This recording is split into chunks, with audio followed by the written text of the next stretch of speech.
Olá pessoal, vamos à nossa última aula sobre transformações lineares. Nessa aula de hoje a gente vai fazer dois exemplos e vai terminar a nossa discussão sobre transformações lineares.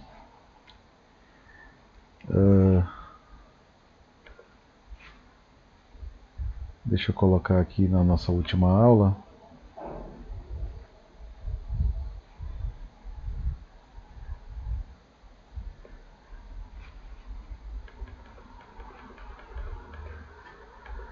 Ok. Então, como eu havia falado nessa aula, a gente vai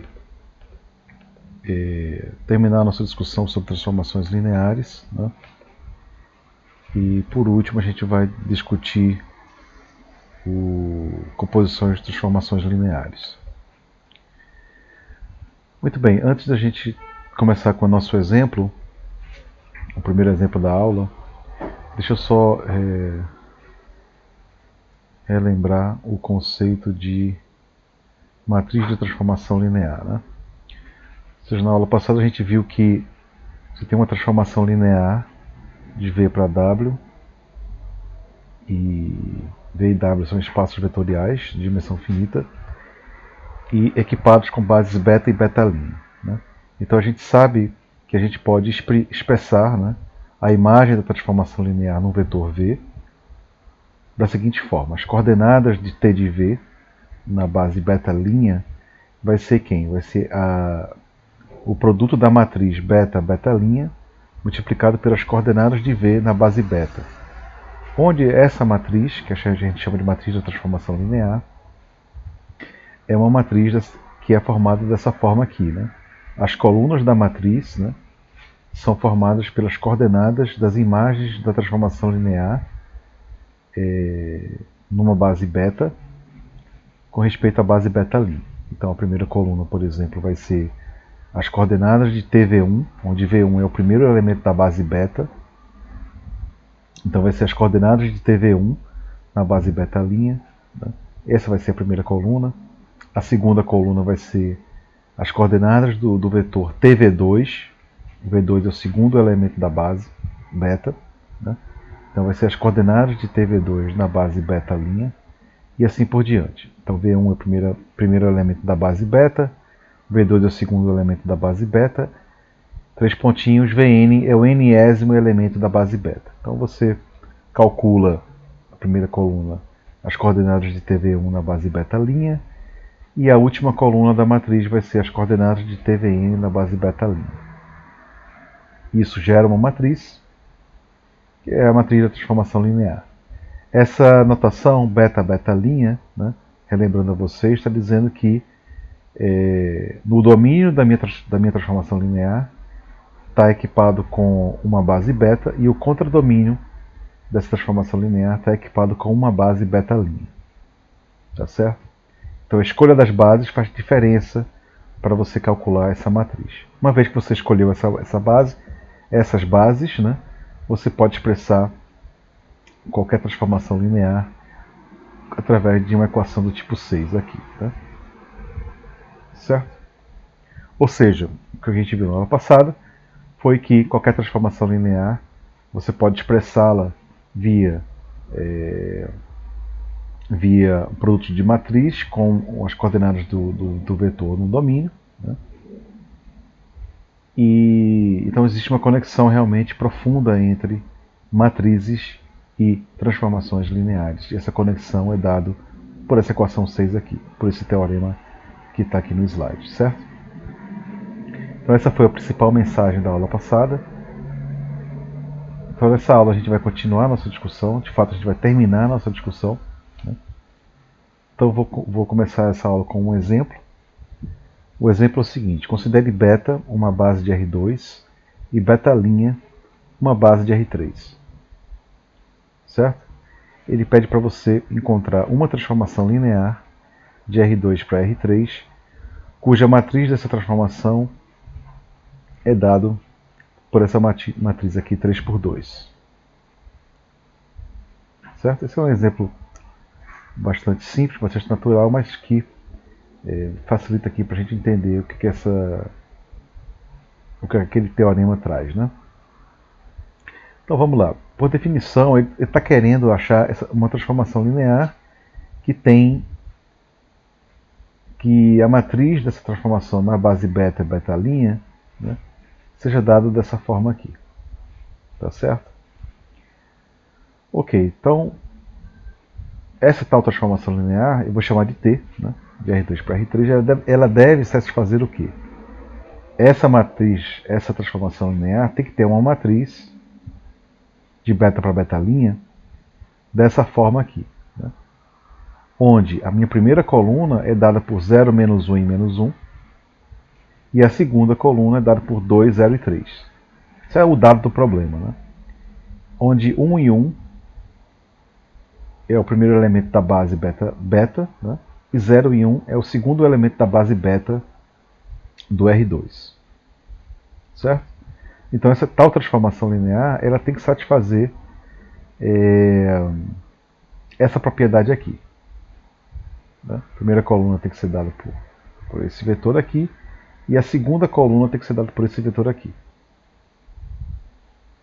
Isto é, as coordenadas do vetor t aplicada a 1,1, né, as coordenadas na base beta' tem que ser dadas por 0, menos 1 e menos 1, e as coordenadas do vetor t01 na base beta' tem que ser dadas por 2, 0, 3. Certo? Essa é o que a gente requer dessa transformação linear que a gente está à procura. Certo? Muito bem. Uma vez que você tem esse requerimento, né, que as coordenadas têm que ser dadas por isso daqui, né, então o que você faz? Você simplesmente, se você tem as coordenadas, né, eu posso inferir, né, que essa transformação aplicada ao vetor 1,1, eu posso calcular esse cara. Por quê? Olha, eu tenho os elementos da base beta e eu tenho as coordenadas que t de 1 deve satisfazer na base beta'. Então eu consigo calcular t de 1. T de 1 deve ser dado precisamente por esse vetor aqui, né? Que é o resultado da operação, da combinação linear. 0 multiplicado pelo primeiro elemento da base, né? Menos 1 multiplicado pelo segundo elemento da base, menos 1 multiplicado pelo terceiro elemento da base. Essa informação aqui, obviamente, vem daqui, né? E da definição da base beta. Certo? Bom, você faz esse cálculo e chega à conclusão de que a imagem dessa tal transformação linear que a gente quer achar tem que ser necessariamente esse vetor aqui. Certo? Você faz o mesmo raciocínio para t aplicado ao vetor 0,1. Você tem as coordenadas desse vetor t01 na base beta', né? Essa matriz coluna aqui, e você tem os elementos da base beta'. Então você simplesmente faz essa combinação linear, faz o cálculo e chega à conclusão de que essa tal transformação linear que a gente quer achar, a imagem dessa transformação no segundo elemento da base beta tem que ser 0,93. Certo? Muito bem, então você tem o valor, né, que a imagem dessa transformação tem que ter em cada elemento da base beta. Agora fica fácil de você definir quem é essa transformação. Né? Eu tenho que ter de xy, xy é um vetor genérico em R2, tem que ser da forma, né, DCS tem que ser dessa combinação linear aqui, né, onde o t de 1 a gente sabe quem é, t de 0,1 a gente também sabe quem é, e x1 e x2 são as coordenadas do vetor xy na base beta. Isso aqui é muito fácil de calcular. Né? Você calcula essas coordenadas, então x1 vai ter que ser igual a x, né? x2 tem que ser igual a y menos x. E logo, a transformação linear pode ser escrita como sendo t de xy é igual a x multiplicado por esse vetor aqui, né? 1 menos 1 e menos 1, mais y menos x multiplicado por esse vetor aqui, 0,93. E aí você completou, você achou essa tal transformação linear. certo? Ok, pessoal, vamos agora passar um novo, na verdade é o último subitem, né, do capítulo de transformações lineares, que é discutir um pouco o conceito de composições de transformações lineares.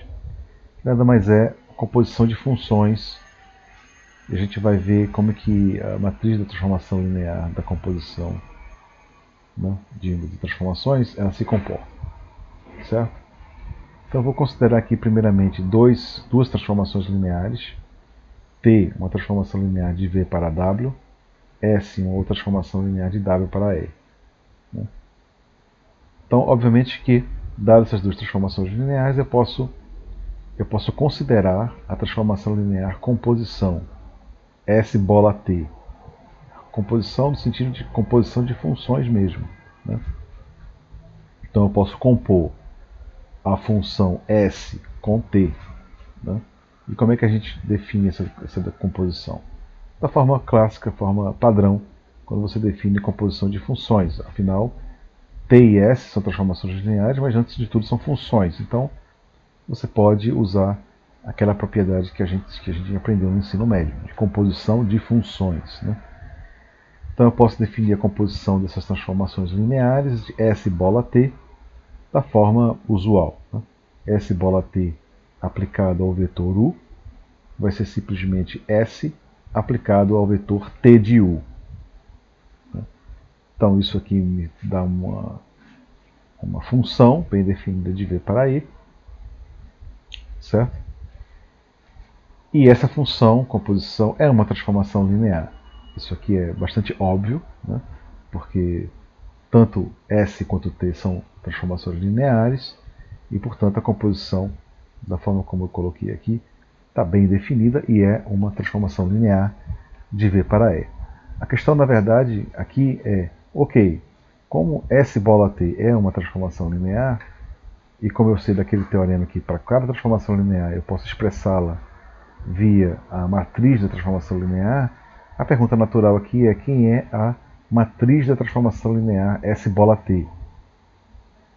Certo? Não é surpreendente ver que esse resultado vale. Né? Você tem aqui uma transformação, suponha que você tenha T, uma transformação linear de V para W, S, uma transformação de W para I, duas transformações lineares. Suponha que você tenha uma alfa, uma base de V, beta, uma base de W e gama, uma base de E. A conclusão do teorema é, então, a matriz da transformação linear S bola T, né? Essa transformação linear é uma transformação linear de V para I. Né? Então a matriz dessa transformação linear computada na base alfa e gama, alfa base de V, né? E gama base de E. Essa matriz da transformação, que é a composição S bola T, ela é o produto das matrizes. Tá certo? Da matriz da transformação S na base beta gama, multiplicada pela matriz da transformação T na base alfa e beta. Certo? Então esse é o teorema que trata da composição de transformações lineares. Então vamos ver um exemplo aqui. Considere T uma transformação linear de R2 para R2, né? E S uma outra transformação linear de R2 para R2. Né? As transformações lineares são expressas, são dadas aqui em cima, né? E beta é uma transformação, é uma base, é a base canônica de R2. Né?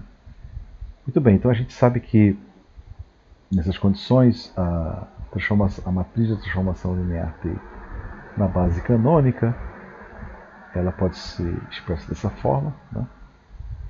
Isso aqui é óbvio, né? Você calcula essa matriz, calcula essa matriz também. Então você tem duas matrizes, as matrizes associadas a T e a S na base canônica, e de acordo com o teorema passado, a matriz da transformação linear S bola T é simplesmente o produto das matrizes. Né? Então, simplesmente você calcula esse produto de matrizes e você vai chegar nessa matriz aqui, que é a matriz da transformação linear S bola T, de R2 para R2, né? Calculada na base canônica. Tá certo? Então, se você aplicar esse teorema passado, eu estou pegando alfa, beta e gama como matriz, como bases, né, do meu espaço R2, como a base canônica do espaço R2. As três bases nesse teorema aqui são iguais, né, e V, e W e E são espaços vetoriais iguais ao R2, nesse contexto aqui do exemplo. Então eu sei que a matriz da transformação linear S bola T é dada por essa matriz aqui, né, e aí eu posso facilmente calcular a transformação linear composição via esse teorema aqui. Próximo exemplo, ele dá duas transformações, T uma transformação linear de R2 para R3, S uma transformação linear de R3 para R2, cujas matrizes nas bases que eu vou definir aqui são dadas por esses dois caras aqui. Né? Então, a matriz de transformação linear T da base alfa para beta é dada por essa matriz, e a matriz da transformação linear S na base beta indo para gama é essa matriz aqui 2×3. Onde alfa, beta e gama são as bases, né? Alfa é uma base de R2, está aqui escrito. Gama é uma base de R2 também, está aqui escrito. E beta é uma base de R3, que está aqui descrito também. Então a pergunta é: encontre a transformação linear composição S bola T. Neste caso aqui eu estou compondo S com T, então o contradomínio aqui de T é o R2, né? Portanto o contradomínio dessa transformação S bola T vai ser também o R2. E a imagem de AS encontra-se em R2. Né? Portanto a composição é uma transformação linear de R2 para R2 e ele está pedindo para você encontrar essa tal transformação. O primeiro passo aqui é a gente achar a matriz da transformação linear S bola T. Ele deu essas duas matrizes, então a gente sabe do teorema, desse teorema aqui, tá? Que eu posso calcular a matriz da transformação linear composição via produto de matrizes. Então eu vou fazer então o que a gente viu no teorema. Tá? Sabemos que essa transformação linear S bola T aplicada a um vetor V, né? Esse vetor aqui, todo esse vetor S bola T aplicado ao vetor V, esse vetor tem coordenadas na base gama como sendo esse valor aqui, esse vetor, né? Vai ser simplesmente, esse aqui é uma composição de matrizes, então vai ser um produto da matriz de S, indo de B, beta para gama, depois esse cara aqui eu vou multiplicar por esse vetor aqui, que é o produto da matriz T, indo de alfa para beta, multiplicado por as coordenadas de V na base alfa. Então isso aqui está bem definido. Eu sei quem é essa matriz, ele deu, né?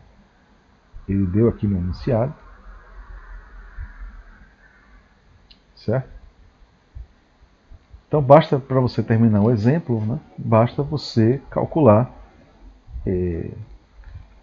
fazer dois cálculos, né? Primeira coisa, bastante simples, é você calcular as coordenadas de um vetor V, suponha vetor x e y na base alfa. A base alfa ele deu, né? Então você facilmente calcula essas coordenadas aqui, x1 e x2, né? Faz essa conta, e você sabe então que x1 tem que ser igual a x, e x2 tem que ser igual a y sobre 2. Né? Dito isto, então a gente vai aqui de novo.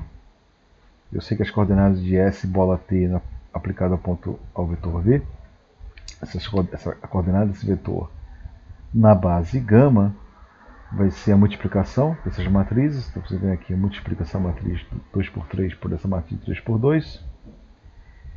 Tudo isso, essa matriz vai dar uma matriz que vai ser agora aplicada a esse vetor aqui, que é o vetor x, y, 2, que são as coordenadas de V na base alfa. Né?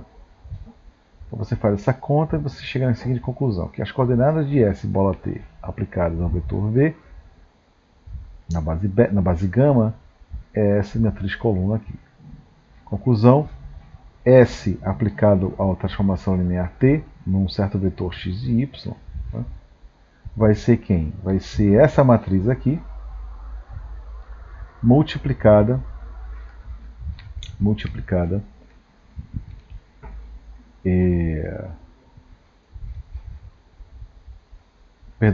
as coordenadas de S aplicada as coordenadas do vetor S bola T de V vai ser essa matriz coluna aqui, e aí a gente já tem tudo, né? Isso aqui já te dá toda a informação, né? Então eu sei que S bola T aplicado a x e y vai ser x menos y, vezes o primeiro elemento da base, né? A base que é a base gama, né? Base gama, mais 0 multiplicado pelo segundo elemento da base gama, que é 1,1. E aí eu cheguei nessa transformação linear explicitamente. Certo? Ok, pessoal, então a gente acaba a nossa aula de hoje. Eu coloquei na nossa pasta, no Moodle, o gabarito da prova. E lá vocês podem ver as respostas corretas, a forma de você justificar as suas respostas, né?